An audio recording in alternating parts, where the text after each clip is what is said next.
It's a great pleasure to be here.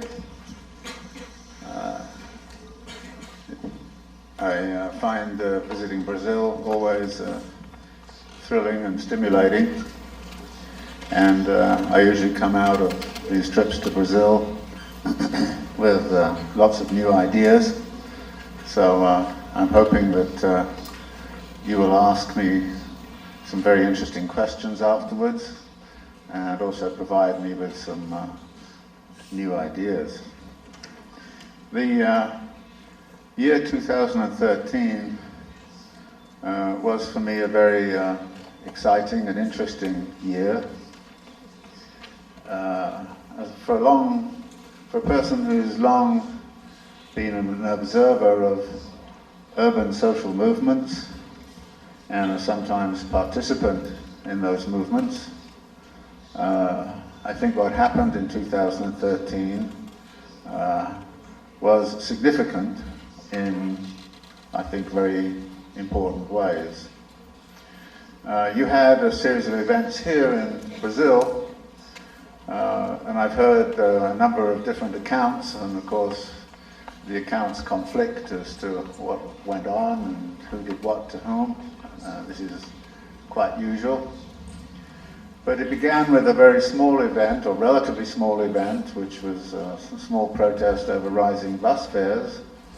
And suddenly it not only spread to other issues, but it also spread geographically to the point where almost all the cities of Brazil became involved in a collective protest.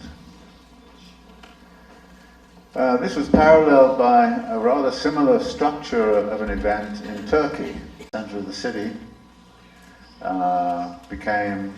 went actually quite a very quiet protest on the first night. The second night the police overreacted, and then suddenly Istanbul is in an uproar.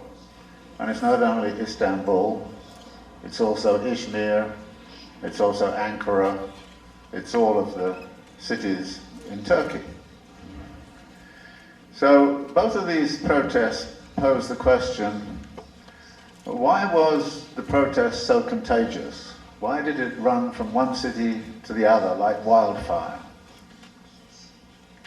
The second thing that I think was significant was that many commentators noticed that the participants in the protest were not the usual suspects. There was something different. There was an editorial in the New York Times, which is not the most reliable newspaper in the world, but occasionally has some interesting things to say. And the editorial said, the interesting thing about both of these protests is first that they come in the wake of a strong period of economic growth. That Turkey had been turning in rates of growth second only to that of China. Brazil had been growing very fast. So why was it, in a period that seemed on the surface to be showing greater prosperity, why was it that this led into protest? The second thing he suggested was that the protest contained a very important element of middle-class rebellion, and that there may actually be in train a middle-class rebellion against what is going on, but there was no attempt on his part to make an analysis of what is going on and why. Certainly in the case of Turkey, and to my knowledge here also in Brazil, the movements of 2013 were not working class organized or working class based, were not trade union organized, even as elements within the trade unions and the working class obviously participated. The discontents lay elsewhere. And I think one of the immediate conclusions would be that What these rebellions suggested was a rather deep discontent emerging among many elements of the population about the qualities of urban life. That daily life in the city is becoming increasingly stressful, unbearable, increasingly inegalitarian. The answer to the question, why did these protests follow upon a period of strong economic growth, was a fairly simple and easy one, which was that there had been a revival of economic growth after 2008 to 2009 at the global level. But that revival of economic growth was not a revival of well-being for the people. In other words, the structure of what happened after 2008, 2009 was that the 1% did extremely well. The capitalist corporations did extremely well, but the people did very badly. And in fact, they were doing worse than they were before 2007, 2008. So this situation seemed to crystallize what had been happening in cities for some years beforehand. Because what happened in 2013 was not only, was not an isolated event, but it culminated a decade or more of urban protests. These urban protests included those which occurred in North Africa, which were centered on the demand for greater democracy. It included the protests against austerity, like what happened in Spain, what happened in Greece. It included the Occupy movement, which drew attention to the social inequalities and the power of the 1% over everything, and which also proliferated. So what began in Wall Street went to London and then went to many other cities of the world. And it also came on the heels of what I think was actually a very extraordinary event that we tend to forget. And that was on February the 15th, 2003. There was a mass global protest against the prospect of going to war, of the US going to war against Iraq. 2 million people were on the streets of Madrid, 2 million people in Rome, 1.5 million in Paris, 1.5 million in London, thousands in New York. Some 250 cities around the world, again simultaneously, produced a mass protest. And something interesting came out of that, as happened also as a result of the Occupy movement. That actually, the media in particular, at least certain segments of it, started to talk rather differently about the world. The New York Times, for example, had been 100% behind the idea of invading Iraq up until February the 15th. Then it read an editorial in which it said, look, this is an expression of global public opinion, and it's a massive expression of global public opinion, and global public opinion deserves to be listened to. We therefore have to take the resistance to the war against Iraq seriously.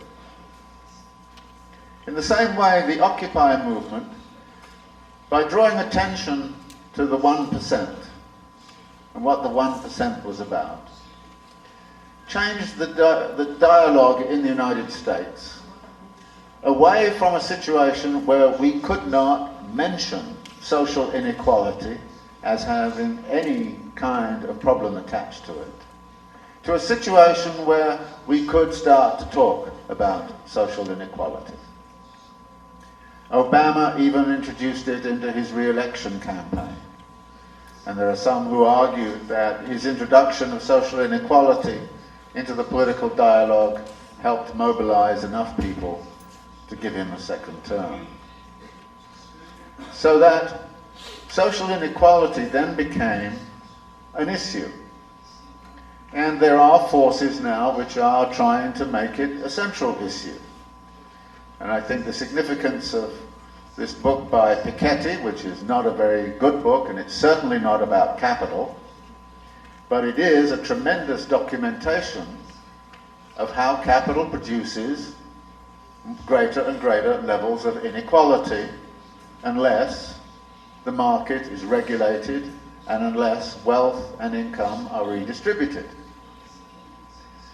So this form of argument then suggests that social protests of this kind have been changing their quality over the last 10 or 15 years. And the quality of the argument is more and more about the qualities of urban living.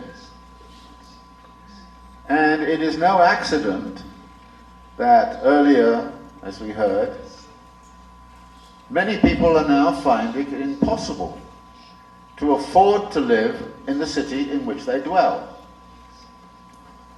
There is an exhibition opening in the Metropolitan Museum of Art in New York tomorrow, in which a friend of mine has actually constructed an exhibit. And the exhibit points to the fact that 50% of the population of New York City tries to live on less than $30,000 a year, which would mean that they could not reasonably afford to pay more than $1,000 a month rent for a family of 4. Nowhere in the whole New York metropolitan region can you find a place to live at that rate. Low-income populations are often spending 80% of their income on rent, and rent alone, leaving about 20% for other food necessities, let alone buying clothes or anything of that sort. This level of failure of society to meet the housing needs of the mass of the population contrasts with something else, which is the fact that in almost all of the cities of the world that I visit, there is a building boom going on. And that building boom is mainly dedicated to building accommodations for the ultra-rich. In other words, it's building high-cost condominiums for those who have fantastic incomes. And there are people around who do. I mentioned, for example, that half of the population of New York City tries to live on less than $30,000 a year. The top 1% of taxpayers in New York City in 2012 earned, each of them, $3.57 million a year. Now, what do they spend that $3.57 million on? Well, we're told by the Republican right that, well, it's good they have all that money because they invest it. And by investing it, they create jobs, and that is good for all of us.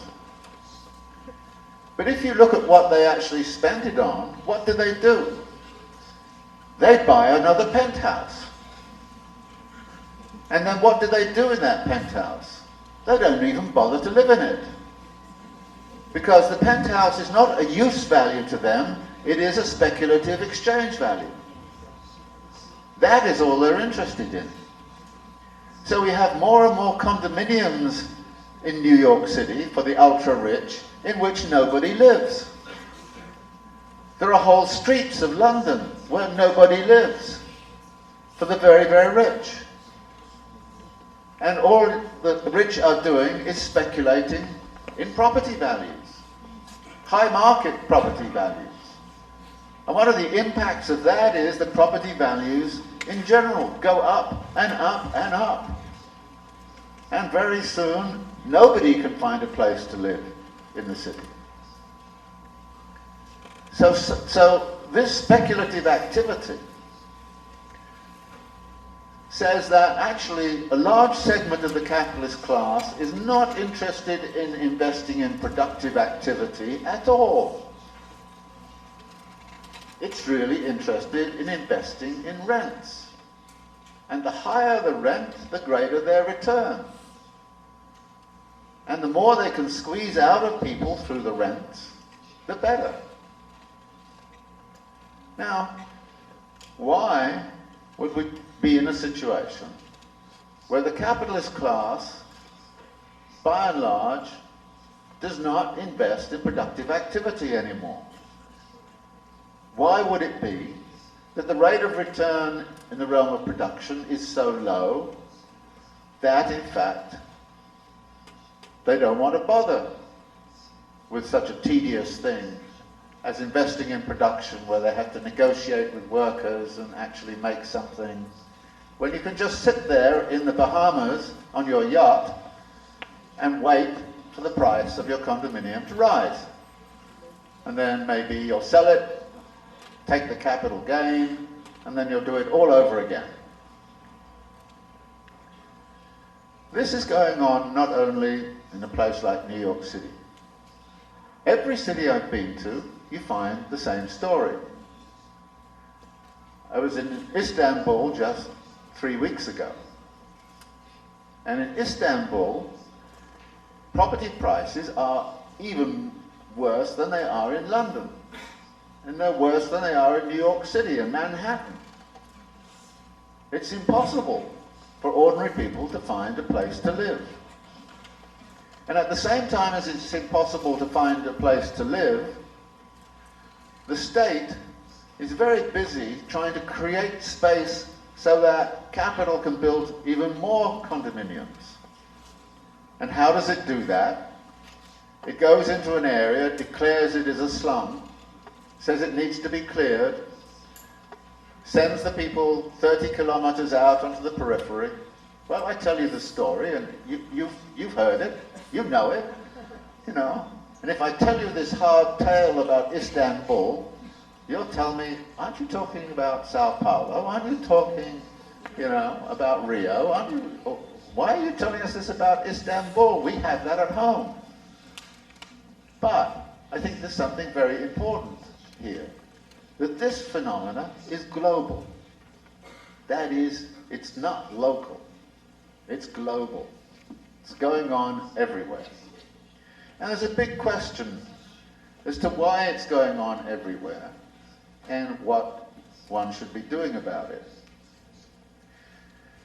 Now here's where my good old friend Karl Marx comes in and helps. And Karl whispers to me in the night, he says, have you checked out the theory of rent recently? I say, okay, all right, I'll go do that tomorrow when I wake up. And I do. And then I start to look at the whole dynamic of capital accumulation and what it's about, and why it is doing these things, and why it is so concentrated these days on city building and city making of a certain sort, in which capital exercises its right to the city with the right of an affluent bourgeoisie, and usually the right of a complicitous city and state administration, in which they're engaging in certain practices of city building, which have a certain character to them. And I think it's important to have an understanding of the nature of the beast that we're facing. Urbanization has always been an important part of what capital accumulation has been about. There have always been people who have accumulated fortunes as developers, as rentiers. There's always been a concentration of economic power on city building. But that concentration has usually been local. But what I've suggested right now would say it's no longer local, it's global. How did it go global? And why did it go global? Why is it that we can now meaningfully talk about a concept that Henri Lefebvre developed more than 40 years ago now, which is the idea of planetary urbanization? I want you to think about that, planetary urbanization. We're urbanizing planet Earth at an incredibly rapid rate. And within that urbanization of planet Earth, there exists certain economic imperatives which right now make it extremely difficult for capital to do anything else. In other words, for you to imagine that capital can continue to exist without doing all these things that I've mentioned and which you've experienced, that is an impossibility. In fact, we are really at a situation where urbanization is vital to the reproduction of capital accumulation and the reproduction of the power of the capitalist class. Let me give you a few examples of the dynamic of how urbanization and capital accumulation have come together historically. There's a saying recently come out in the United States, which I like a lot, which says that capital gets out of its crises by building houses and filling them with things.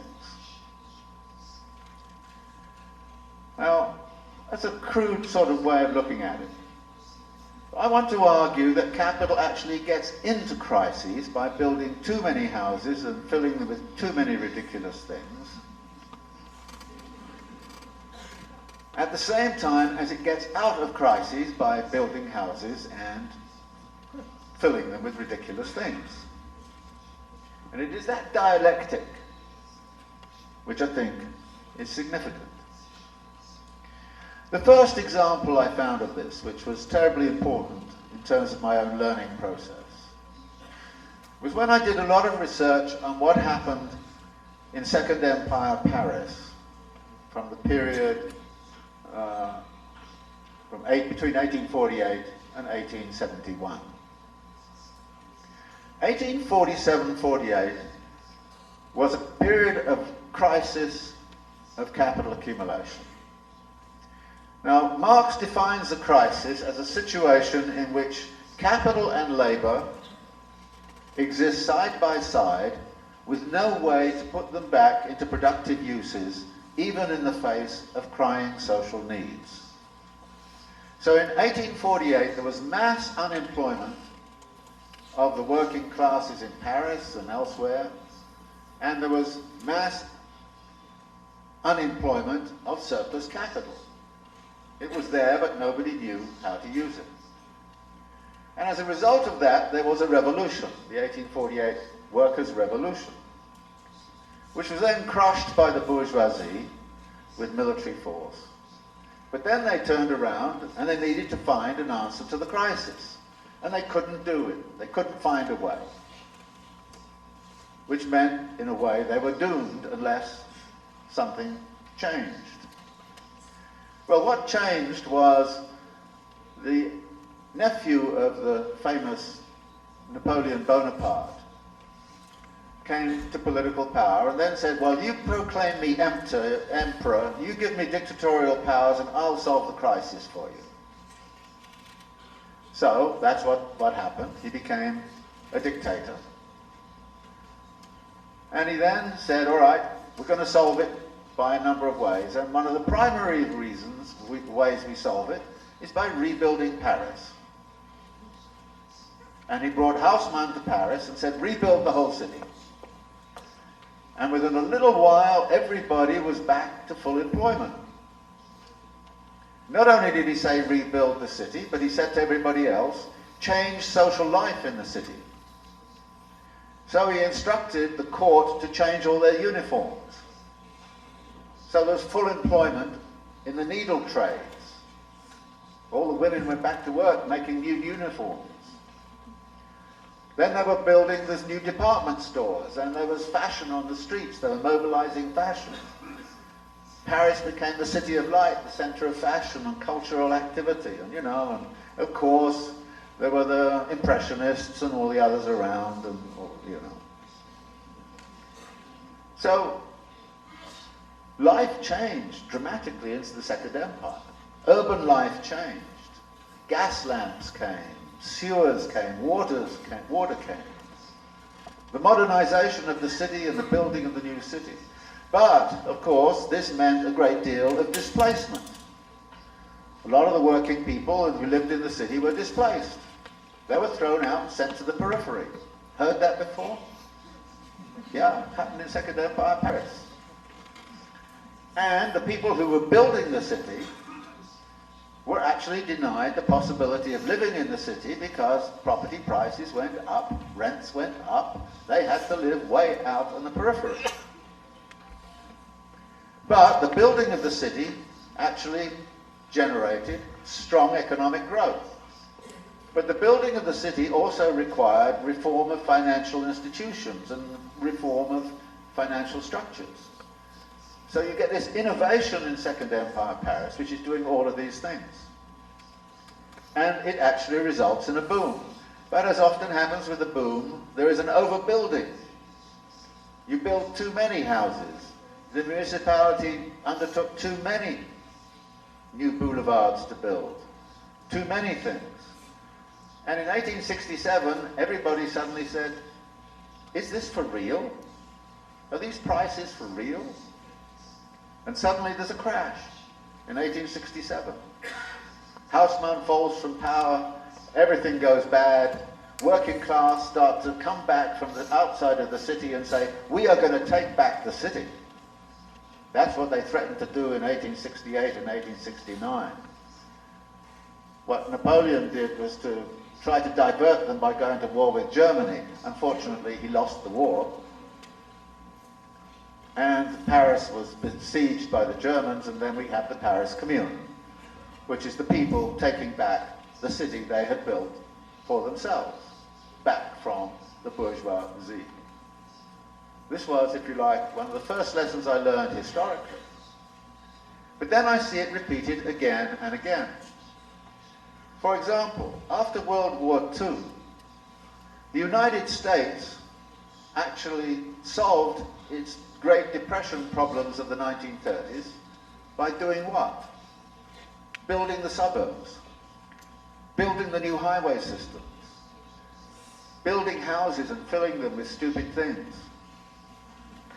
And then, it wasn't only just doing that in certain parts of the country, it was about a regional development. The American South and West were underdeveloped in 1945. Los Angeles was a small town. But by the time you get to 1960, Los Angeles is beginning to look like the Los Angeles we know. So the United States got out of its Great Depression by this huge urbanization project, building the interstate highway system, building the park system, building new suburbs. This was an urban solution to the economic dilemmas that were plaguing the United States at the time. But, as always happened, it went too far and too fast. And there were two things that then was an impediment to it. First, on the one hand, that developmentalism concentrated on the well-being of only certain segments of the population, mainly white working class. And it left behind African American populations and other marginalized groups who were left with no services in the city. So we have a series of urban uprisings in the 1960s. And in 1968, after the assassination of Martin Luther King, about 120 cities in the United States saw major protests. The city I was about to live in Baltimore, a large segment of the central city was burned down. Washington was burned, a lot of central Washington was burned down. Los Angeles, everywhere. It was, if you like, again, a crisis that went throughout the whole urban system. And here you see again something. I've mentioned the contagion effect through the urban system. 1848 was contagious throughout Europe. There was a Paris Revolution, then there was one in Vienna, then there's one in Berlin, then there's one in Milan, then there's one, it flowed across the European space. In 1968, assassination of Martin Luther King, it flowed across all urban areas of the United States. It became contagious. So there was a crisis. Now that crisis came about for, I think, a very simple reason. The capital, faced with the dilemma of accumulation, had chosen a certain path which was going to be led by demand. So the expansion of the 1950s and 1960s was a demand-led expansion. The state created the demand by building the highways. It created the demand by providing the credit to buy the houses that were being built in the suburbs. It created the demand by actually favouring working class institutions so that they had good bargaining position over wages and things of that kind, cost of living adjustments. So the state was working on making sure the demand was there. And when you make sure the demand is there, then you get a certain kind of economic world constructed. And what is so intriguing about Volume 2 of Capital is that actually Marx describes this world in Volume 2 of what a demand-led economy would look like. And the demand-led economy is such as that it has to overcome to some degree the levels of social inequality. It has to overcome the powerlessness of the working classes. It has to use the state to create debt finance for expansion. And it actually has to use state power to curb the aspirations of the capitalist class. The top tax rate in the United States, up until 1982, from 1945 to 1982, the top tax rate never became less than 81%.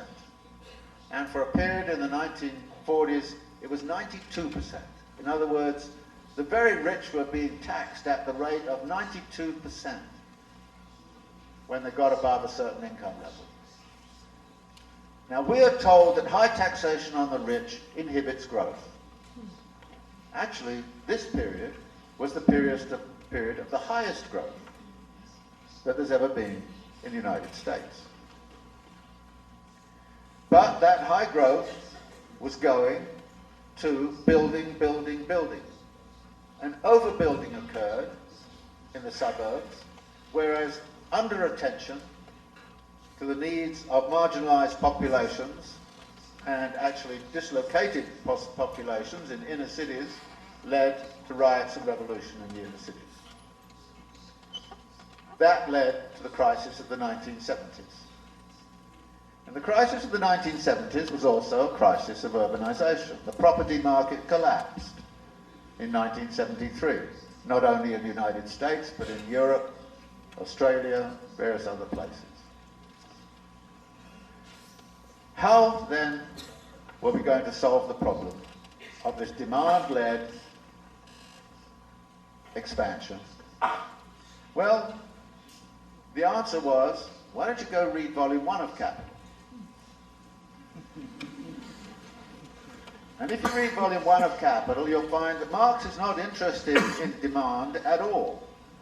He's interested in the production of surplus value. And he says, what are the optimal conditions for the production of surplus value? The optimal conditions are those in which the working class is totally disempowered, the level of wages is low, you have high levels of unemployment, which disciplines the labor force, and the capitalists can do what they want with workers in the labor process because it's got total power over labor. So in 1970s, economies like that of the United States switched from a demand side expansion to a supply side expansion. And the supply side said, destroy the power of labor. And you look at all of the data and look, see, what's the share of labor, of wages in national income since the 1970s? And all the graphs of the OECD countries go like this. Labor is going to get less and less. There's a systematic attack upon the power of labor. It's a political attack. It's a social attack. But the most sophisticated form of the attack was to create a situation in which capital could be highly mobile and could move around the world. Now, the form of capital that is most easily moved is money capital. Money capital is what I call the butterfly form of capital. It flits around the world and lands where it likes. The butterfly form of capital had to be liberated. So you get tremendous reform of financial institutions and deregulation of finance. The result was that finance capital deindustrialized much of the United States, deindustrialized much of Europe, deindustrialized almost any place where there was strong working class power. Even in Mumbai, the textile industry in Mumbai had a very strong union movement. Deindustrialize it via finance capital. So the financialization that came in after 1975 or so was not an accident. It was part of a strategy to disempower labor. Because the most mobile form of capital could move, whereas labor was harder for it to move around. And as a result, together with all of the political repressions, and a coup d'etat here, and military apparatus is there, and Pinochet and all of that, labor was disciplined. But that then led to the problem, well, you're getting now high rates of return for the capitalist class. Very high rates of return. They're doing extremely well. But they've got a problem. Who are they going to sell their product to when the workers are getting less and less well off? Answer, give the workers credit. So the workers become increasingly indebted, which means debt-encumbered workers are even less likely to go on strike and be militant because they've got to pay their debts. And this is particularly true, of course, of housing debt. So you actually get the workers to become involved in capitalism by being debt-encumbered homeowners who are going to be politically passive. Genius solution. But then you find, actually, you haven't got enough debt-encumbered workers out there, so you start offering debt instruments to people who don't have any income, which is where you get the subprime mortgage thing coming from. You're jacking up demand because you're not creating the demand by expanding employment and expanding wages. So what you see here is a crash which has major influences. But here I would like you to notice something. There seems to be, particularly over the last 2 or 3 decades, a new law of capital accumulation emerging. And that law is the perpetual reproduction of speculative booms in housing, property, land, and urban development. Because the crash of 2007-2008 was based in the housing market, then went to financial institutions. But it also affected consumption within the United States. People were using housing to bolster their consumption. And they would do it in the following way. You'd buy a house for $200,000 on a mortgage. 5 years later, you would remortgage the house for $3,000. You'd take the extra $100,000 and then just spend it.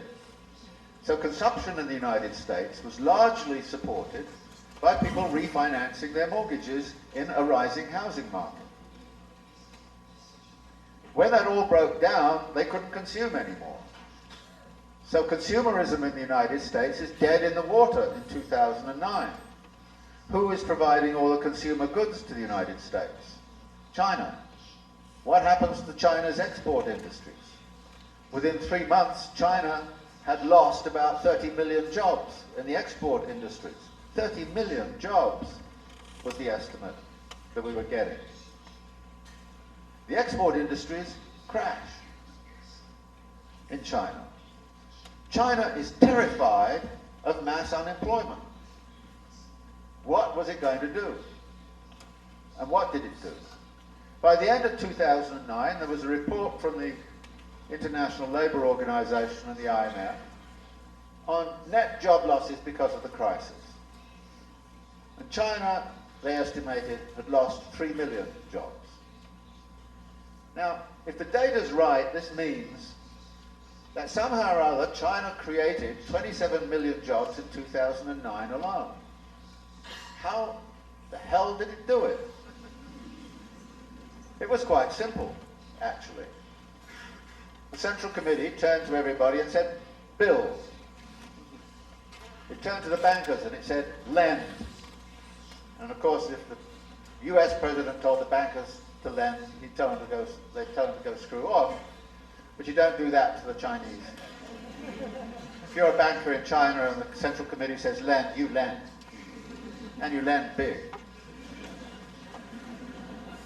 And you tend, and every municipal government was told, build, build, build. So you suddenly get this huge, huge urbanization program inside of China. A huge program. They've built dozens of cities from ground up, from almost nothing, into huge cities. And at least 3 of them which have no people living in them yet. The property market in Shanghai goes crazy because not only were the banks lending to the developers, they were also lending to the buyers. This is a neat way in which you get an asset bubble, because if the financial institution lends to the developer, and the developer then lends to, sells it to somebody who's financed by the financier, you see this a kind of circle of demand and supply like this. So the Chinese were doing this. The result is that since 2009, China has consumed half of the world's cement supplies. It's consumed half of the world's steel supplies, a large segment of the world's copper. Anybody who's producing raw materials has been selling to the China trade, didn't get affected deeply by the crisis. Latin America was turned into a vast soybean plantation for the China trade. You don't like to hear that, but that's true. And you become highly dependent upon this urbanization process in China. In other words, it's Chinese urbanization which actually saved the global economy from a huge, huge recession. Because China recovered from a deep sort of crash in 2009 when it fell off to, I don't know, a growth rate of around 6%, then recovered to 10%. But now the Chinese growth rate is coming down. Because, like all those other things I've mentioned about what happened in Second Empire Paris or what happened in the United States towards the end of the 1960s, There's clearly an overproduction of the built environment going on. There's clearly an overcreation of urbanization. And like the United States, of course, you're rebalancing the whole economy by building in cities in the interior to balance with those on the coast. So what you find then is that this urbanization process is absolutely essential to the survival of capital. Had there not been an urbanization process in China after 2008, 2009, the world would have experienced one of the worst depressions ever, because this was the only thing that actually kept the global economy alive. And now that seems to be in some trouble. Now we're faced with an interesting situation. Europe is dead in the water as far as growth is concerned. Japan is dead in the water as far as growth is concerned. There's zero growth there. China's growth is coming down. All of the countries that are associated with the China trade, look just what's happening in Latin America, are suffering a fall-off in growth. In other words, growth is coming down. And the question is, where will growth pick up? Well, what can grow inside of currently existing capitalism?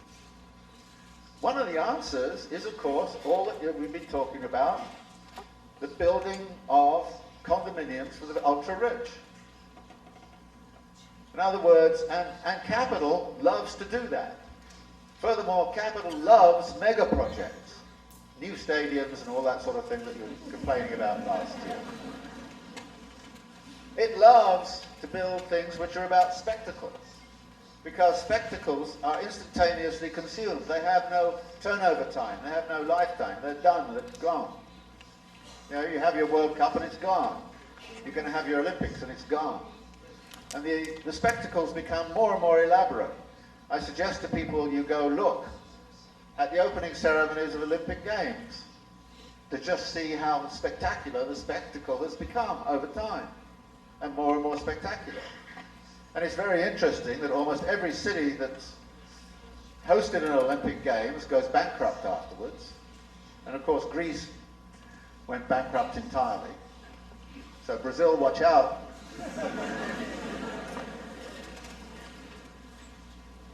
Because this is a great way in which the developers make money, and the construction interests make money.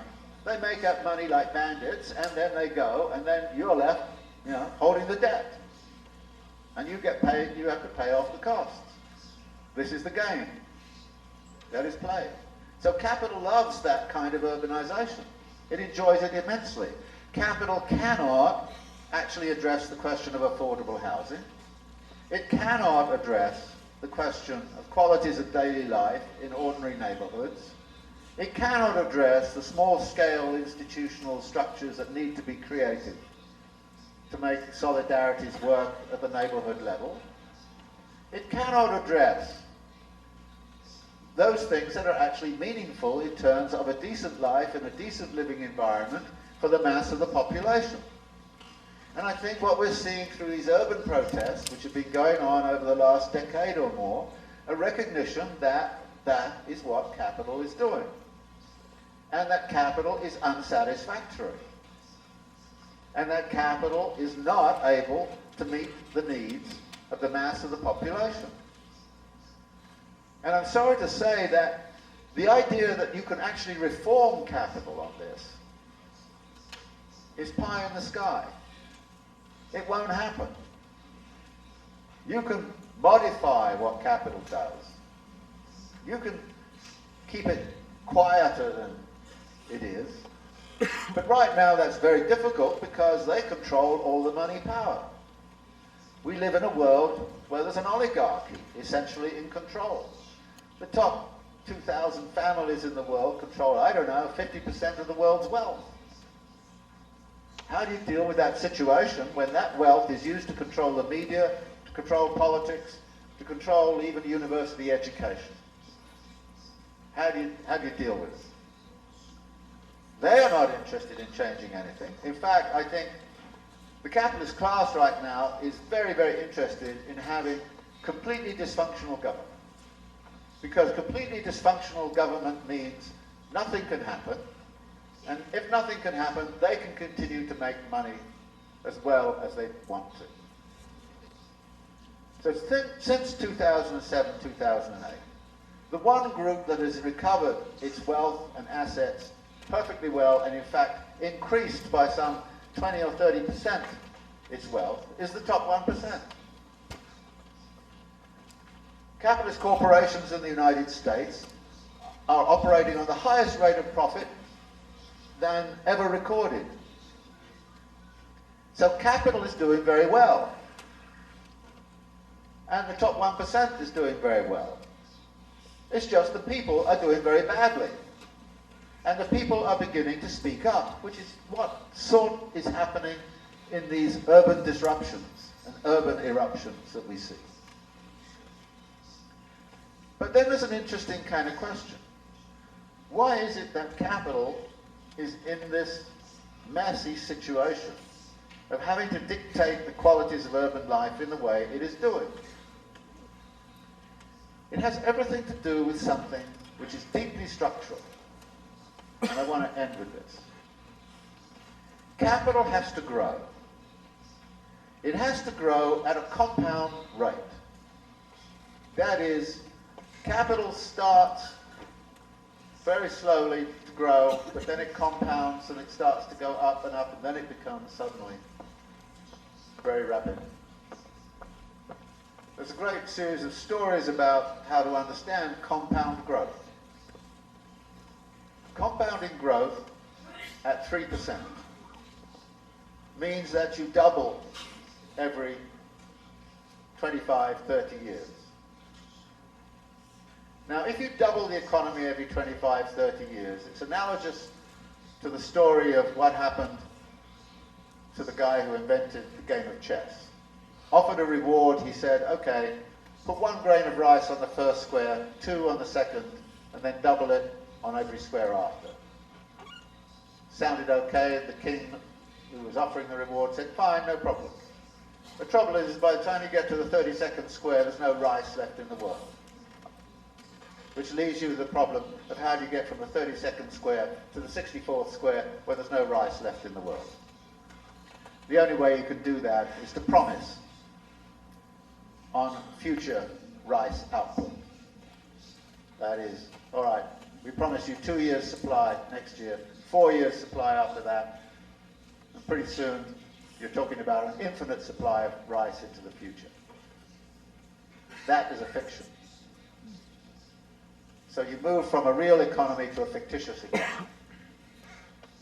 Now capital's like that. When capital was beginning in the beginning of the 19th century, it was made up of what was going on in Manchester, Birmingham, and a few other industrial cities, parts of what was going on in North America. Perpetual expansion at a compound rate to create the world market. That is, it's got to expand and become global. Because this 2 or 3% compound rate of growth means that at some point you've got to envelop the whole world. Now, I think there was a problem around 1970. But the problem in 1970 was solved by the fact that the Soviet Union collapsed, so all of Eastern Europe and Russia are then integrated into the capitalist system.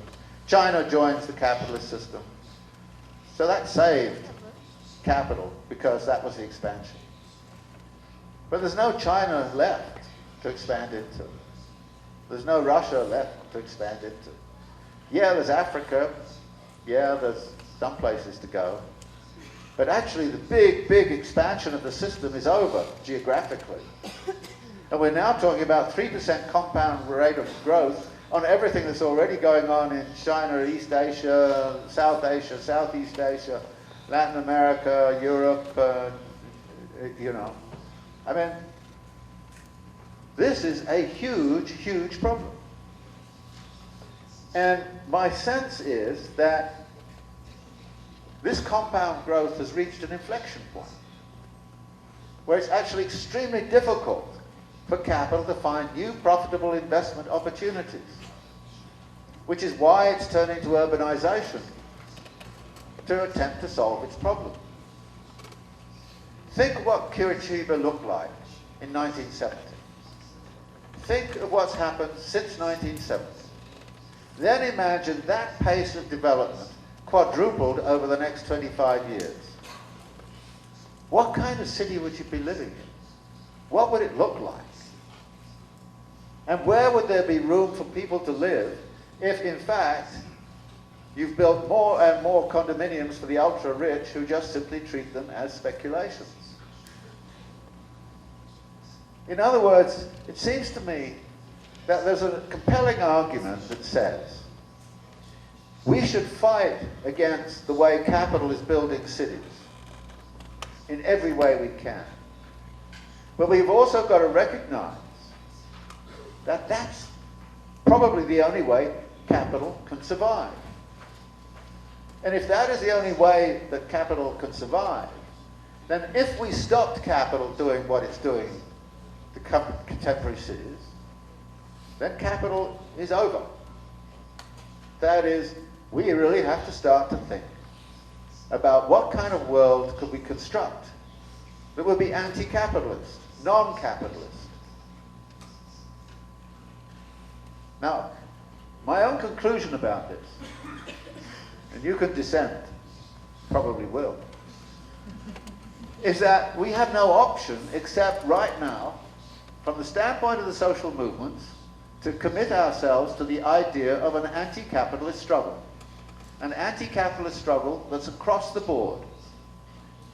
That is, it's got to deal with capitalist institutions, with capitalist power structures, with the capitalist corruption.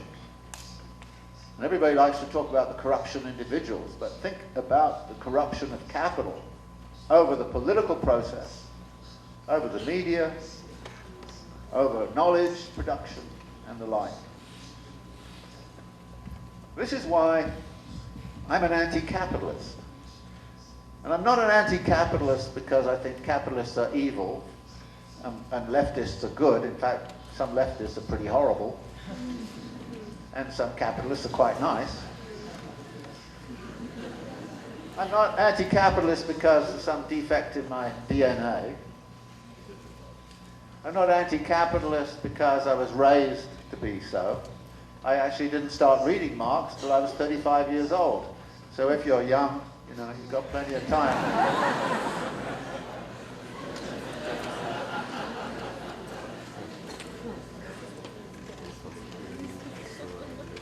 But the critique we can find of capital accumulation. For instance, I've mentioned the Volume 1 and the Volume 2 analysis. Marx talks about the contradictory unity between production and realization, and how powerful this contradiction is over social life. If we do well on the Volume 1 analysis, and we really push labour into the mire and exploit labour to the hilt, we gain immense profits, but we find no market. So we lose. If we do the same over there, then we actually empower workers, and workers start to become much too powerful, as was the case at the end of the 1960s, and they have. So there's this contradiction between production and realization. We had an economic theory called Keynesianism, which dominated the period 1945 to 1975. It was then said Keynesianism is dead, demand analysis is dead. We went to supply side. We went to monetarism, a theory of monetarism, neoclassical monetarism. So we actually went for another theory. The interesting thing about this crisis is that there's been no new economic theory generated, as happened in the 1930s and happened in the 1970s, to help us understand, first, how we got into the crisis, and second, how we might get out of it. And the reason there is no economic theory is because there can be no economic theory, because we are locked into the contradictory unity of production and realization. There is no way out within the rules of the capitalist game. That is so theoretically, and it seems to be the case practically. Because if you look at the global economy right now, everybody looks at capital and the stock markets and says, people are doing well. But actually, that's all fiction. People are not doing well. Capital is doing well. The people are doing badly.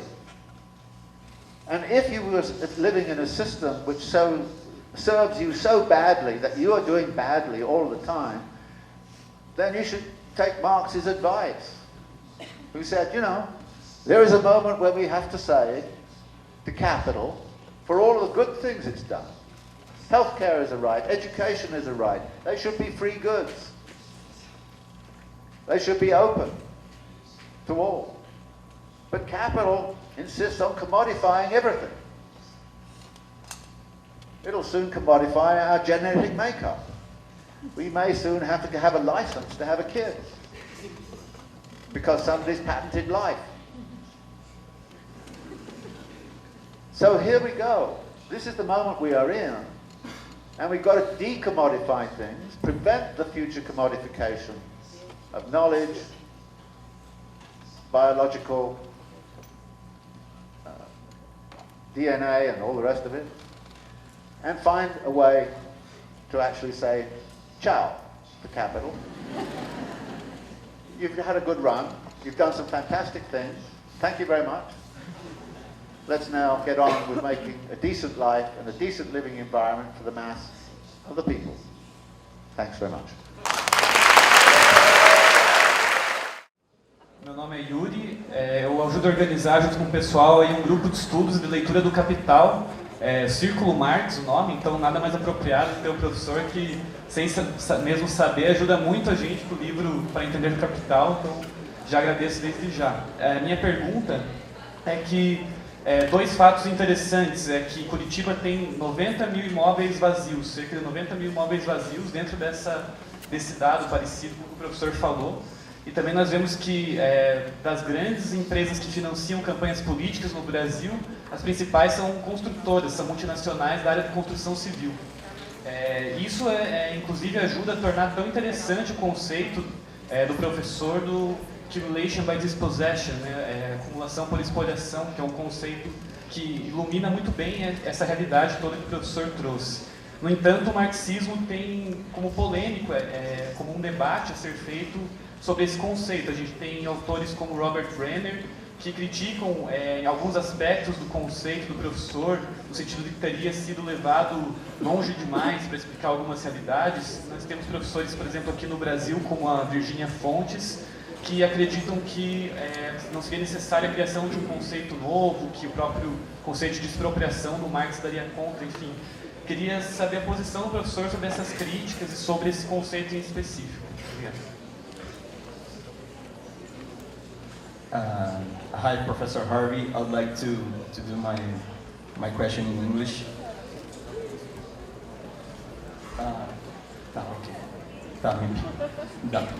So, my name is Antonio.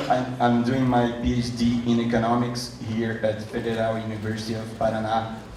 And I've heard your argument before, this argument. Summarizing it, capital never finds a solution to crisis. He deceives the other problem on the current crisis and generates another one that ends with another crisis. But I think you know that there is a reason to that. There is something in capitalism mode of production that makes capitalists and the movement of capital to generate the next crisis with the solution of the current crisis. And I would like to ask you to elaborate on that. I mean, I'd like to, if you think there is a reason, what is this reason? Thank you. Boa noite, meu nome é Gabriel.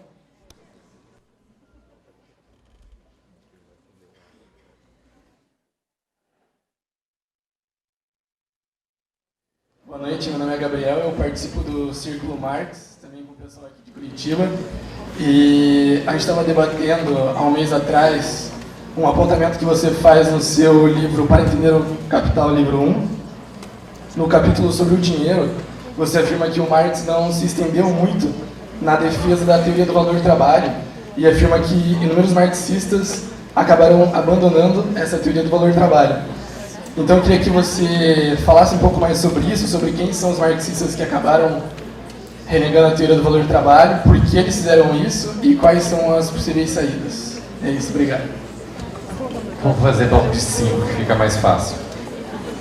Olá, gostaria de agradecer primeiramente a vinda do senhor na nossa cidade, assim, é uma honra tê-lo presente aqui. Uma questão interessante, assim, são alguns movimentos que estão surgindo, que já surgem, já faz um certo tempo no mundo, que se apresenta como uma via, tá, justamente para esse processo de construção de uma nova sociedade. Sabe? A gente tem um processo muito interessante ocorrendo na Índia, com os naxalitas, e ocorrendo nas Filipinas, onde eles já controlam mais de 1/3 do país, em ambos os países. Então, eu gostaria de saber qual é a visão do senhor com relação à via que eles propõem como uma alternativa, assim, como uma forma de subverter as coisas como são e realmente conseguir construir uma nova sociedade.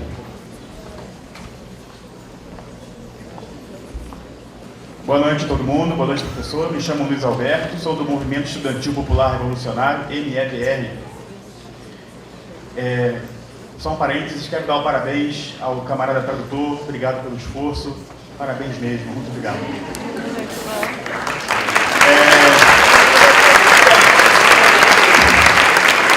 Professor, pergunta simples, desculpa fugir, temática se for fugir, queria muito a sua opinião. Existe uma contradição, uma discussão muito grande entre vários teóricos marxistas, entre eles o Che, o Mao Tse-tung, a respeito da nova política econômica, a NEP, da União Soviética da época de Lenin. Queria muito ouvir a sua opinião sobre isso, um estudioso do marxismo atual, internacional, grande pesquisador, seria de muito enriquecimento e orientação para o meu estudo como militante revolucionário. Obrigado. Professor, então agora a gente passa as suas respostas para depois mais 5 perguntas.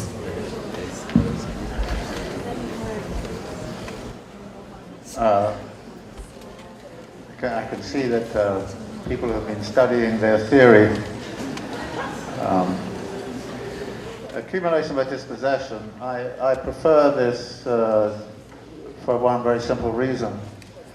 That if I'm talking to a farmer who's lost his land and I tell him this is an example of primitive accumulation, he'll stare at me as if to say, what the fuck are you talking about?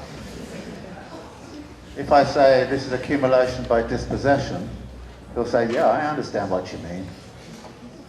Why is it that Marxists want to hang on to a language which nobody necessarily understands apart from themselves?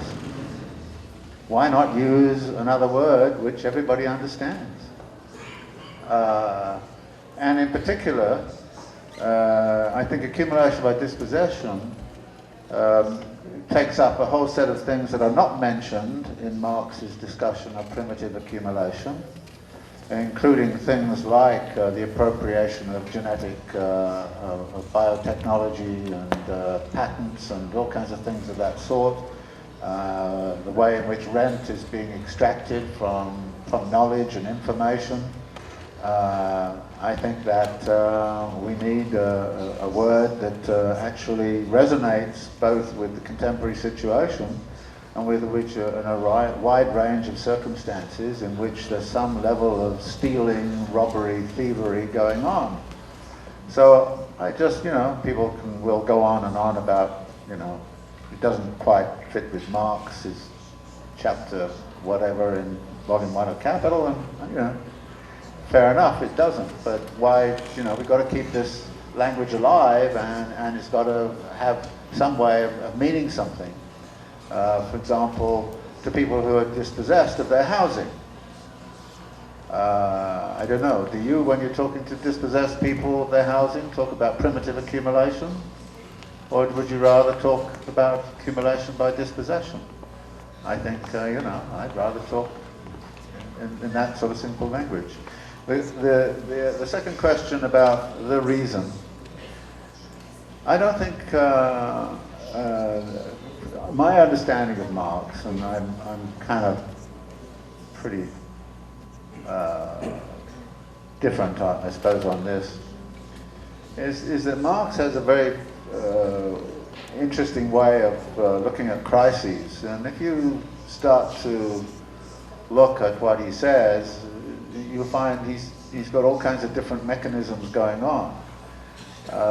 Marxists have canonized something called the falling rate of profit theory, which in my view is a fairly marginal theory in general. And I think that the evidence would suggest that capital never solves its crisis tendencies, it simply moves them around. Just look recently at what happened in 2007, 2008. A crisis in the housing market becomes a financial crisis, becomes a sovereign debt crisis, which then becomes an underconsumption crisis. In other words, the crisis moves around. And its particular manifestation in a particular place and time has become significant.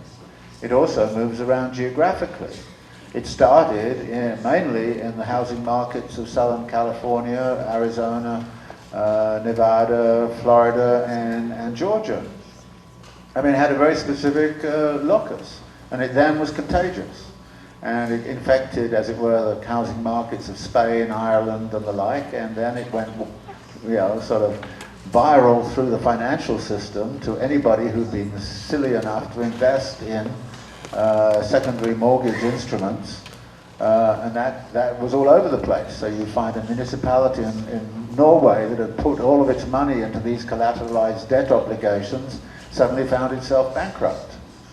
On the other hand, the Chinese banking system didn't touch these things, and so it wasn't affected by it. So who gets affected by it, how it moves, is something which becomes terribly important. So I don't think there is a way of saying there is the reason. There's only one reason. And I think the tendency to look for one single bullet reason, that this is the reason, and if you only put your finger on this, it's all gone. Capital is extremely flexible, it moves it around, and so you put your finger on it and it's gone somewhere else.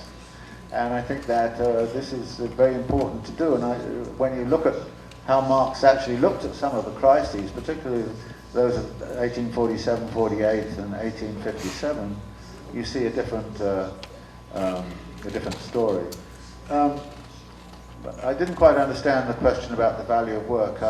If this is about the labor theory of value, I think then obviously there are several people who've abandoned the labor theory of value among Marxists. There's lots of reinterpretation of the labor theory of value going on, and there are some challenges.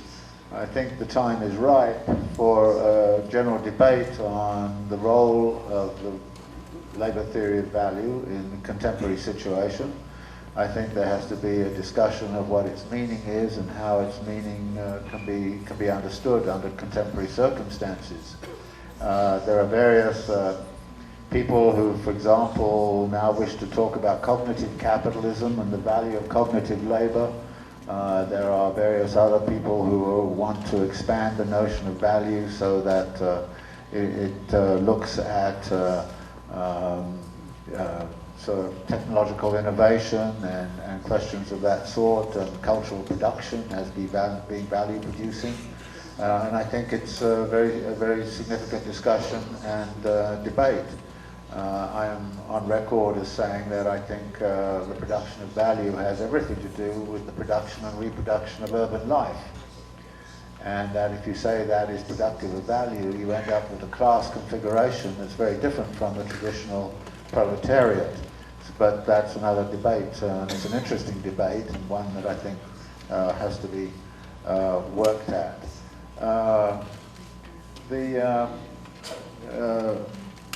The movements, look, there are tremendous numbers of alternative ways of trying to deal with the capitalist dilemma these days. There are solidarity economies, there are cooperative movements, there are recuperated factories, there are worker control movements, there are peasant movements, the Indian peasant movement was mentioned, there are various other forms of activity such as those laid out in Via Campesina.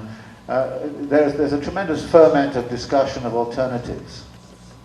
And I think this is therefore very exciting, and all of them need to be sort of understood and thought about, and we should be asking the question, what can they contribute to the construction of an anti-capitalist alternative? I don't think what the anti-capitalist alternative will look like is self-evident. I think that there is room for a great deal of discussion and debate. And again, I find it very interesting to work with people who are working in these alternative communities and alternative structures to see what can be said and what can be done. The question about new economic policy and Mao, Che, and the like. Personally, I'm a little resistant to going back into a detailed debate about all of that. It's not that I feel that there's nothing to be learned from it, because I think there is something great to be learned from it. But I think the circumstances we're in right now are such as to say, well, I can't find an answer to this by going back to Lenin, or I can't find an answer to this by going back to Mao, or I cannot find an answer to this by reading Che or looking at new economic policy. I would study all of that to the degree I have as historical, that is the best thing that people could come up with at the time of which they were writing and the circumstances in which they find themselves. But the circumstances we have today are special. And I think what I get from Marx is not a set of prescriptions as to how to proceed, but a way of thinking, a method of inquiry, a method of critique. Because what Marx did argue, and I think this is something I do take from him, is that if we're going to talk about alternatives, many of those alternatives must already exist around us in some form or other. And so what we have to find are those things which are already with us, which can actually provide the basis for alternative ways of being. And for example, take the realm of the labor theory of value and the relation and what I would call the question of social labor. If we take the view that one of the most important things in society is the social labor that we do for others. Now, the labor theory of value talks about the social labor we do for others as mediated through the market system and as conducted under capitalist relations of production. So that's the labor theory of value specific to capitalism. Is there an alternative value theory, which would be about the social labor we might do for each other on the basis of mutual support, mutual aid, and voluntary and unremunerated? How much does society depend upon unremunerated labor? And there are some very interesting areas now about labor processes where unremunerated labor becomes very significant.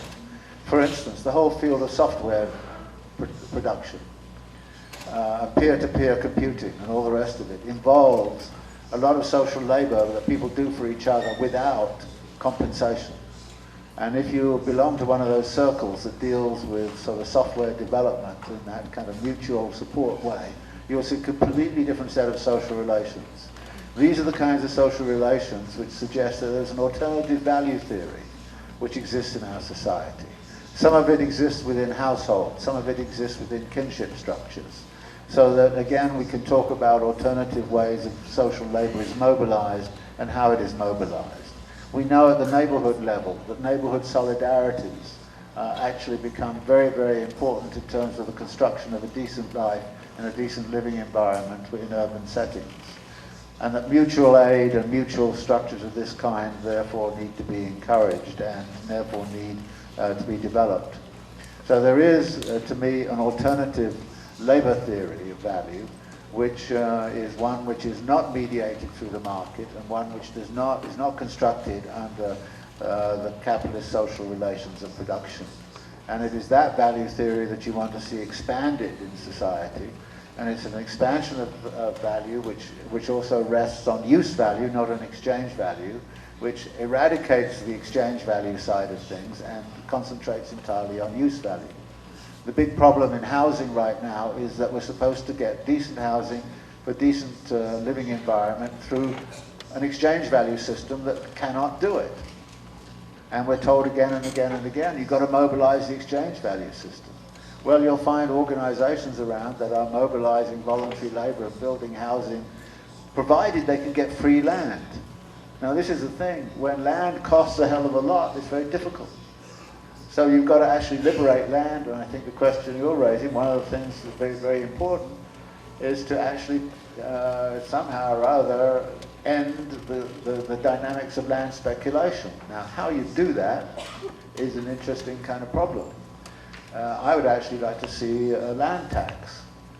And I would like to see everybody declaring the value of their own land, which would then, of course, set their own rate of taxation. But whatever they declare would then be the price that we would pay if we wish to acquire their property for better development. Get the trick? If they declare the value too low, then actually I can start land banking by buying up their property at their declared value. In other words, you can buy up their property at their declared value. And so you start to reduce the possibility of speculation. You can amass land resources, and then if people had free land, they could build their own housing through voluntary structures of labor and materials and all the rest of it in a much more effective way. The big barrier to decent housing for decent living environment is land cost. And if you could somehow or other stop the speculation in land values, then you've gone a long, long way. So these are the sorts of things that need to be done in the here and now. And I don't see that necessarily, going back and studying, what happened in the new economic policy and so on. I mean, it's interesting to do. I did it, years ago. I don't go back to it now, but it's valuable to do in its own right. But I think if we look there for answers, as opposed to saying, in those historical circumstances, this is what these people did, and this is how they understood the problem, and what the problems were with how they'd understood it. So yes, that's a good idea to recuperate that history and recognize some of what went on there. But I don't think that gives us the solutions. The solutions have to lie around us in the here and now, and we have to find ways to expand upon it, both in terms of the theory we construct and the way we might modify Marx's theory to deal with the contemporary circumstance, and the way in which we might actually start to implement expansions of these spheres of alternative value structures and alternative value systems. Boa noite. Bom, vou fazer a pergunta mesmo com... meu nome é José Ricardo, sou professor do mestrado de Políticas Públicas e do Departamento de Transportes aqui da Universidade Federal, pesquisador do grupo de pesquisa em Economia Política do Poder. Tenho duas questões.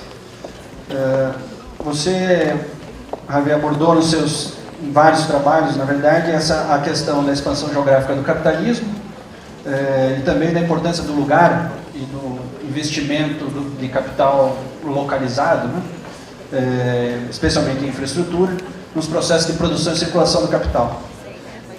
No livro Cidades Rebeldes também discutiu o monopólio da renda e as determinações desse monopólio da renda na valorização da terra urbana, o conceito de terra como forma fictícia do capital que deriva das expectativas de aluguéis futuros, e também, em outro capítulo, a importância do crédito e da securitização nas determinações do valor da terra urbana. A pergunta, né? Os juros, a renda e os aluguéis, no entanto, parecem ter dinâmicas próprias, baseadas em fatores distintos, né? Então, no entanto, apesar da correlação que é possível estabelecer entre eles, e apesar também normalmente se estabelecer uma causalidade entre o valor do crédito, ou o valor do juro, e o valor da terra, eu gostaria de saber se não é possível estabelecer também um nexo causal, uma causalidade entre um processo de especulação, o processo de circulação do crédito e o valor da terra, ou seja, o valor da terra pode ser consequência do processo especulativo no mercado financeiro, especialmente nos fundos imobiliários. E a segunda pergunta, se for o caso, se você tiver informação sobre isso, né? Há uma polêmica sobre a possibilidade ou não de existir uma bolha imobiliária no Brasil. Especialmente, apesar de a gente ter tido nos últimos 7 anos valorizações da ordem de 30% a 40% no valor da terra por ano, que parou no último ano, 2014, essa valorização, tem informação sobre isso, né? Há uma polêmica sobre a possibilidade ou não de existir uma bolha imobiliária no Brasil. Especialmente, apesar de a gente ter tido nos últimos 7 anos valorizações da ordem de 30% a 40% no valor da terra por ano, que parou no último ano, 2014, essa valorização se encerrou, há um baixo nível de securitização do crédito imobiliário. Em função disso, é possível realmente não haver uma bolha imobiliária no Brasil? Obrigado. Próximo. Boa noite, meu nome é Felipe, sou estudante de mestrado do programa de pós-graduação em Políticas Públicas aqui da Federal. Como o senhor colocou no início da sua fala, relativo às manifestações do ano passado aqui no Brasil, o Brasil entrou nessa rota das grandes manifestações mundiais. Alô? E ao mesmo tempo que houve um empoderamento, houve uma organização e houve uma tomada de ruas, né, houve característica bastante efêmera, bastante diluída desses movimentos, né? Ao mesmo tempo que também colocou os movimentos sociais urbanos como grandes protagonistas, né? Semana passada a gente, por exemplo, teve em São Paulo uma manifestação com mais de 20 mil trabalhadores sem teto, organizado pelo MTST, que é o Movimento Sem Teto, que muitos consideram hoje como um movimento social mais dinâmico, que se colocou aí, o seu fortalecimento é uma resposta organizativa de junho, mas ao mesmo tempo houve essa efemeridade. A minha pergunta é como que o senhor vê a forma com que podemos organizar essa indignação, né? E qual que é a opinião do professor sobre as experiências que temos na Espanha, através do Podemos, e na Grécia, através do Syriza, que são partidos com expressão de massa e com uma agenda anticapitalista, né?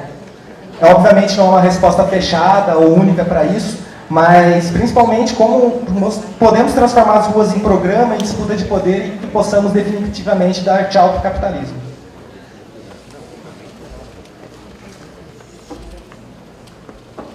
Boa noite, professor. Meu nome é Camila. A minha pergunta é, considerando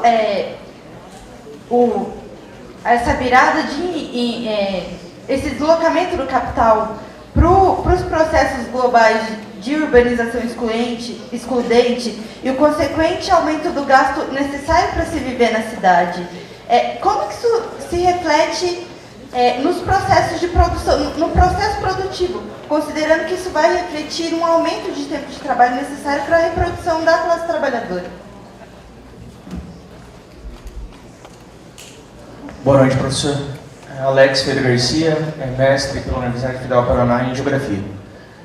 tenho duas questões a colocar. Primeiramente, usando o plano Marshall, feito pelos Estados Unidos, que produziram muito mais dólar do que lastro, fazendo a crise financeira não ter fim, porque você produz dinheiro conforme a demanda, ou até mesmo além da demanda. Porque hoje o dólar é uma moeda sem lastro, e fazer com que os países tenham suas reservas em dólar, por consequência, boa parte dos países não tem lastro para nada. Assim sendo, eles têm dólar guardado, que é uma moeda vazia, sem ter algo, uma relação, uma mercadoria, um produto ou algo que sustente ela por si, numa economia fictícia baseada nisso. Então, se de colocar assim, o sistema financeiro pode se reproduzir eternamente, colocado que ele pode fazer dinheiro conforme há necessidade, e tendo necessidade ele produz. Esse é o primeiro ponto a colocar. E o segundo ponto é frente ao imperialismo, colocado pelo professor, ainda citando John Maynard Keynes, que é colocado que a proteção do mercado pós-crise de 1929 faz com que algumas economias protejam pontos estratégicos. Infelizmente a nossa não faz isso. A nossa própria economia automobilística aí, brasileira inexiste pós-década de 90 e a abertura do nosso mercado. A Gurgel, que era brasileira, faliu, entre outras. Os Estados Unidos fez isso agora, protegendo a sua economia, e principalmente indústrias estratégicas automobilísticas como a GM, General Motors, que foi estatizada, parte dela pós-crise de 2008, sendo ela estratégica, colocada pelo governo estadunidense. Aí eu coloco a segunda pergunta, frente ao imperialismo, ou seja, estamos mais numa queda de braço entre impérios e empresas ou uma crise do capital praticamente impossível? Boa noite, professor. Meu nome é Lucas, eu sou estudante da UTFPR de Engenharia de Controle e Automação. Eu gostaria de saber qual o papel da tecnologia nesse processo e anseio a um novo sistema econômico e social, sabendo que é bem pertinente a exploração dos meios sociais e naturais no que você pode chamar de overconsumption. Como que ela pode vir positivamente para essa mudança? Obrigado. Olá, professor. Meu nome é Camila. Você falou um pouco da questão dos commodities, da produção de alimentos, na verdade, totalmente cooptar e dominar o capital. E hoje a gente sabe que a produção de alimentos no Brasil e no mundo, ela é um risco para a própria soberania e segurança alimentar e nutricional das populações, tanto brasileira quanto do mundial. E a gente tem algumas políticas no Brasil, poucas ainda, mas que têm tentado fortalecer a agricultura familiar e preferencialmente a agroecológica. Mas é um processo de luta social para que essa agricultura seja fortalecida.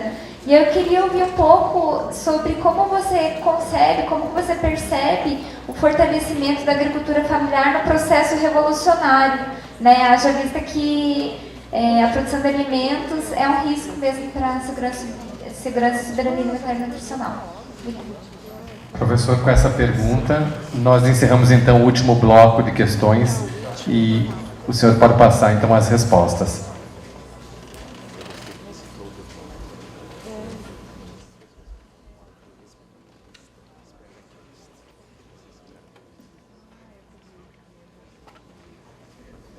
I'm sorry, I lost a bit of the translation on the last question, but I'll do my best with it.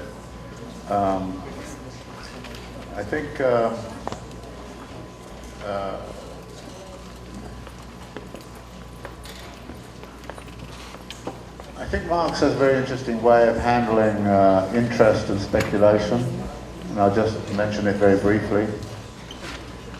The thrust of Volume 2 is to look very strongly at the problem of turnover time, how fast things turn over, and how do you match different turnover times and fixed capital formation and all the rest of it. And the conclusion Marx comes to is that actually capital would absolutely stop to circulate unless it had a credit system to deal with the differential turnover times that exist in society. In other words, the credit system becomes absolutely necessary and foundational to the functioning of capital. If this is the case, then the credit system, unfortunately, becomes a law unto itself, and this is what Marx starts to write about in his chapters on the credit system in Volume 3. And when it becomes a law unto itself, it becomes impossible to regulate in ways other than through arbitrary interventions on the part of bank regulators and the like. So that the question of rent and interest does not follow the logic that Marx earlier set out in Capital. It actually starts to have it dance to its own tune, as it were. This poses some problems for Marx's analysis, which he didn't really resolve in Volume 3, and it leaves us with the problem of how to best interpret the way in which the extractions of rent and the extractions of interest are becoming much more prominent now in the society we live in than the actual extraction of wealth from production processes. The second question dealt with the ephemerality of many of the movements that have emerged. I think this is indeed a characteristic that we've seen over the last 15 years. That movements come and go very fast, sometimes very effective and dramatic, and then disappear. If I had a solution to how to put it all together and actually make the revolution, I would have done it by now, and we wouldn't be sitting here. So this is a general problem, and it's one which I don't have a particular solution to, and it just as I'm not an organizer. I have a hard time organizing my own life. If it weren't for Bio Tempo, I would have been lost in Brazil some time ago. So organizing all of this is, I think, a significant kind of problem, and getting some continuity in it. But I think in this, the continuity also has to be assured by adequate theoretical reflection. And one of the criticisms I might have of some of my Marxist colleagues is that all they want to do is to talk about a falling rate of profit theory or something of that sort, rather than sort of talk about how do we reflect upon the sort of theoretical situation we are in and what our responses should be.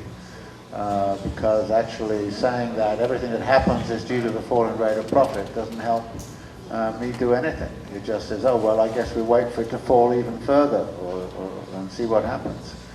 So I think that kind of a richer investigation of the relationship between social movements, the actors in the social movements, where value is being produced and how it's being produced. There is a tendency for Marxists to think about the proletariat as being the person who makes cars or something of that kind, but I tried to point out that people who make hamburgers, why if you make cars are you producing value, and if you make a hamburger you're not?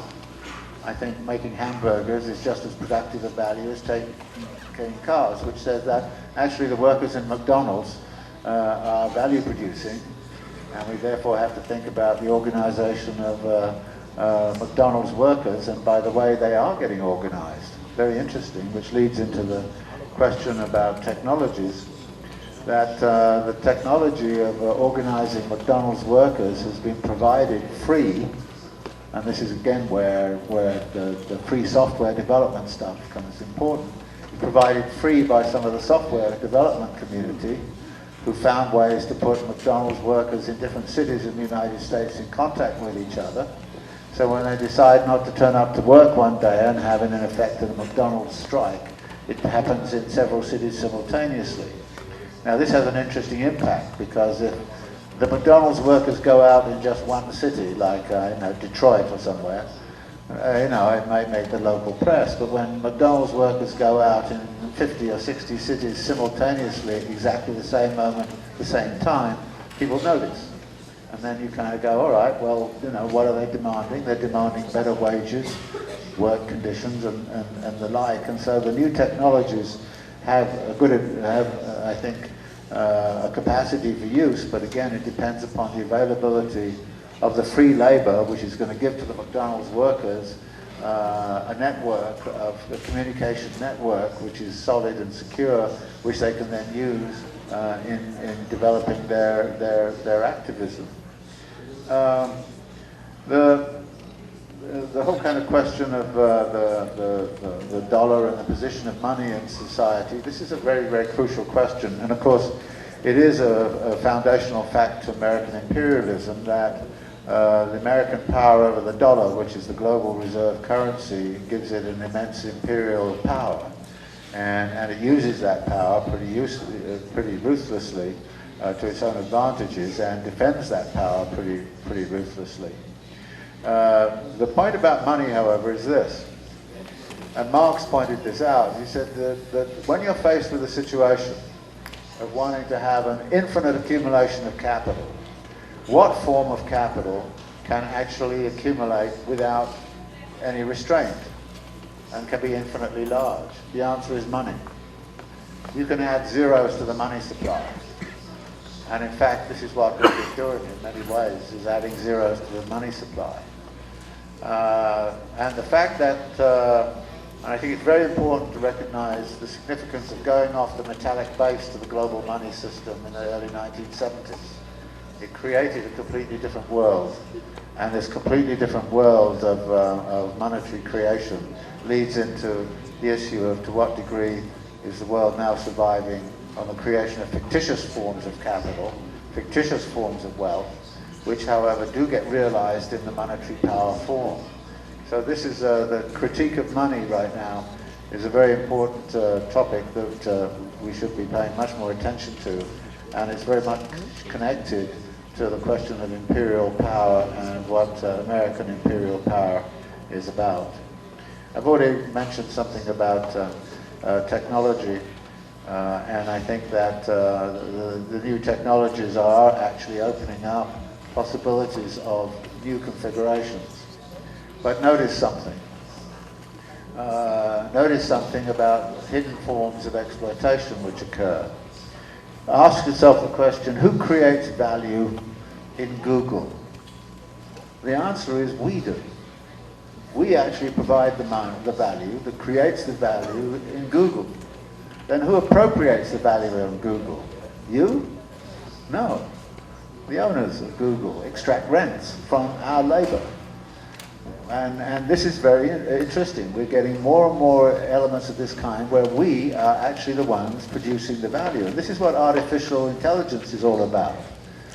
You go to the airport now, you check yourself in. You go to the supermarket in the United States and you check yourself out. In fact, we are doing more and more of the labor, which is actually productive labor, but we're not getting remunerated for it. In fact, we're engaging in more and more unremunerated labor from which people are extracting rent. You know, so these people who run Facebook and Google and LinkedIn and all these things are extracting, I mean, they're all billionaires. They're extracting vast amounts of rent from my labor, your labor, and you kind of go, well, hey, how about, you know, Google paying us for a bit instead of us, in effect, providing free labor for Google. So the technology is very interesting, and it has some interesting implications, particularly for this cognitive technology issue and cognitive value and so on. I think it's a very significant area of investigation and inquiry. The last question was about food sovereignty and local foods and things. And I'm very sympathetic to movements to try to create as much possible self-sustaining food supplies. It seems to me crazy that we have a situation where in order to get foreign exchange, you use agricultural resources to, I don't know, send roses to New York City. But you then use up your land and your water in such a way that you then have to import food from elsewhere when you could be self-sustaining in food. I think that this is a kind of crazy world we're living in, where a lot of agrarian practices now are so export-oriented and foreign exchange value-oriented that we're not looking to the actual creation of local food supplies on a sustainable, I just like the word sustainable, because who's in favor of unsustainability? You know, it's one of those favorite words that everybody likes to use. But working with local food supplies seems to me to be a very good idea, to the degree that it can actually function. But I disagree with those who think that you can be locally self-sufficient. One of the good things capital did was to eliminate the possibility of a global famine. There have been global famines under capitalism, but it's because capitalism wasn't allowed to work. Actually, it is the fact that everything is linked together in the world, and that therefore a harvest failure here could be compensated for by a surplus crop there, that this is one of the great benefits that capital has bequeathed. So to try to actually reverse all of that and say we want to go back to local self-sufficiency, and then for somebody who does agricultural work every now and again and suffers the crisis that comes when ants eat all your damn food, you then have a real problem on your hand, and you've got to find a supply from somewhere else. So I think that sometimes the food sovereignty movement goes too far over the hill and imagines a world in which you'll have lots of local self-sufficient communities. Never happen, never should happen, but we can go much further towards local food supplies and not get into this export orientation of agricultural products simply for foreign exchange value, when actually that means that we import commodities from elsewhere. So that's that question. I didn't hear all of the questions, so I hope that is a comment that will be adequate to that. So I guess that's it, so thanks very much.